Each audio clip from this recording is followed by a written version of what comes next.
Hello guys, we're going to talk about the two kitchen small appliance circuit in the kitchen. Not the microwave, not your dishwasher, not your disposal.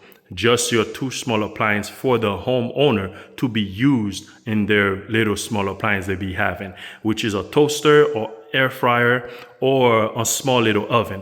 Because this small little oven, they be putting pizza in or toaster, they cannot be in the two same circuit because those two little small appliance pull a lot of power. It will trip the circuit if you only pull one home run that cover this entire area right here.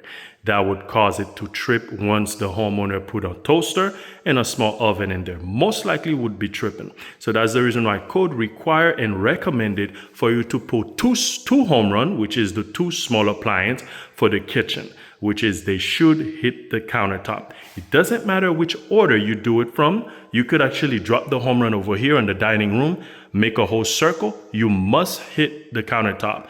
Once you hit the countertop, that home run you pull over here, that's when it consider your first small appliance circuit for the countertop. And then your second, you can pull your home run, drop it on the fridge, go on that countertop. That will consider your second small appliance circuit for the kitchen. And then from there, you can continue doing your island. Okay, that's a cost efficient way you can actually do it.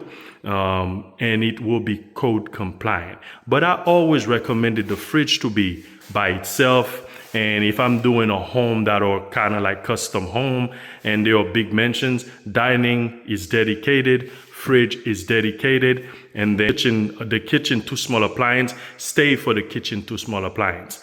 But remember, after you do your two small appliance, you feed your dining, you feed your fridge, you cannot tap into any other circuit with it. You can't go outside. If the inspector catch you, you will fail inspection.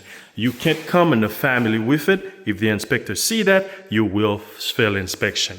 And also, remember, your two small appliance should be a 12-2 wire. It's a yellow colored wire. It should be a 12-2 wire for the kitchen, and it should be served on a 20 amp breaker. And if you have another kitchen for the house, you have to pull a new two small appliance. If you have two kitchen, 4 small appliance, 2 for each one. Remember, the NEC always give you minimum of what you can do, but you can always add more if needed. I'm pretty sure that's about sums it up, and I'm out.